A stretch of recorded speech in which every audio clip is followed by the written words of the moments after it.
السلام علیکم ورحمۃ اللہ وبرکاتہ۔ دوستو، اس ویڈیو میں ہم جانیں گے سورۃ الہمزہ اردو ترجمہ اور تفسیر کے ساتھ۔ ویڈیو میں آگے بڑھنے سے پہلے اگر آپ اس چینل پر نئے ہیں تو ہمارے اس چینل کو ضرور سبسکرائب کر لیں تاکہ ہماری ویڈیوز آپ تک پہنچ سکیں، اور اگر آپ کو یہ ویڈیو اچھی لگے تو اسے آپ ضرور لائک اور شیئر کریں۔ چلیے ویڈیو شروع کرتے ہیں۔ اعوذ باللہ من الشیطان الرجیم، بسم اللہ الرحمن الرحیم۔ ویل لکل ہمزۃ لمزہ الذی جمع مالا وعددہ یحسب ان مالہ اخلدہ کلا لینبذن فی الحطمہ وما ادراک ما الحطمہ نار اللہ الموقدہ التي تطلع على الافئدہ انہا علیہم مؤصدہ فی عمد ممددہ۔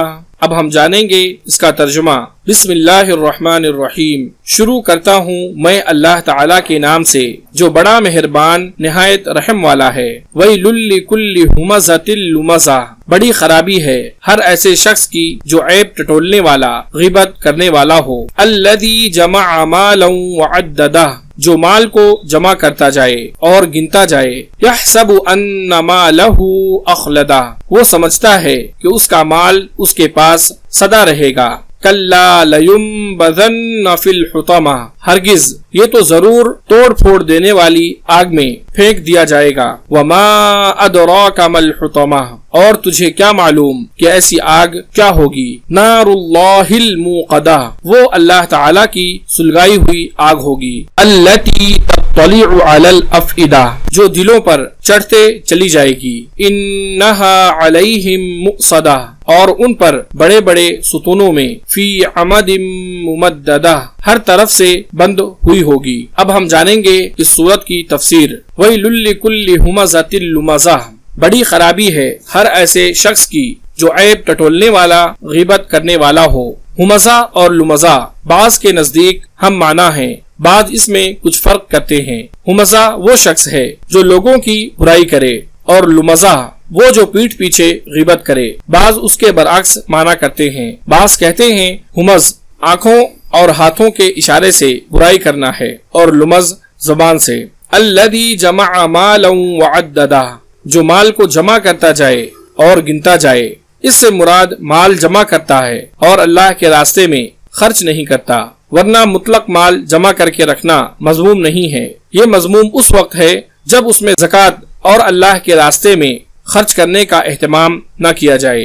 یحسب ان مالہ اخلدہ، وہ سمجھتا ہے کہ اس کا مال اس کے پاس ہمیشہ رہے گا، یعنی یہ مال جسے وہ جمع کر کے رکھتا ہے اس کی عمر میں اضافہ کر دے گا اور اسے مرنے نہیں دے گا۔ کلا لینبذن فی الحطمہ، ہرگز یہ تو ضرور توڑ پھوڑ دینے والی آگ میں پھینک دیا جائے گا، یعنی معاملہ ایسا نہیں ہے جیسا کہ اس کا وہم و گمان ہے۔ ایسا بخیل شخص حطمہ میں پھینک دیا جائے گا، یہ بھی جہنم کا ایک نام ہے، توڑ پھوڑ دینے والی۔ وما ادراک ما الحطمہ، اور تجھے کیا معلوم کہ ایسی آگ کیا ہوگی۔ یہ استفہام اس کی ہولناکی کے بیان کے لیے ہے، یعنی وہ ایسی آگ ہوگی کہ تمہاری عقلیں اس کا ادراک نہیں کر سکتی اور تمہارا فہم و شعور اس کی تہ تک نہیں پہنچ سکتا۔ نار اللہ الموقدہ، وہ اللہ تعالی کی سلگائی ہوئی آگ ہوگی۔ التی تطلع علی الافئدہ، جو دلوں پر چڑھتے چلی جائے گی، یعنی اس کی حرارت دل تک پہنچ جائے گی۔ اگرچہ دنیا کی آگ کے اندر بھی یہ خاصیت ہے کہ وہ دل تک پہنچ جائے، لیکن وہ پہنچتی نہیں، کیونکہ انسان کی موت اس سے پہلے ہی ہو جاتی ہے۔ لیکن جہنم کی آگ دلوں تک پہنچے گی لیکن موت نہ آئے گی باوجود آرزو کے۔ انہا علیہم مؤصدہ، اور ان پر بڑے بڑے ستونوں میں۔ مؤصدہ سے مراد جہنم کے دروازے ہیں۔ جہنم کے دروازے اور راستے بند کر دیے جائیں گے تاکہ کوئی باہر نہ نکل سکے، اور انہیں لوہے کی میخوں کے ساتھ باندھ دیا جائے گا جو لمبے لمبے ستونوں کی طرح ہوں گی۔ بعض کے نزدیک عمد سے مراد بیڑیاں یا توق ہیں، اور بعض کے نزدیک ستون ہیں جن میں انہیں عذاب دیا جائے گا۔ فی عمد ممددہ، ہر طرف سے بند ہوئی ہوں گی۔ اللہ رب العالمین سے دعا ہے کہ اللہ رب العالمین ہم تمام لوگوں کو اس ویڈیو میں جو باتیں بیان کی گئی ہیں ان باتوں کو سمجھنے اور ان پر عمل کرنے کی توفیق عطا فرمائے، آمین۔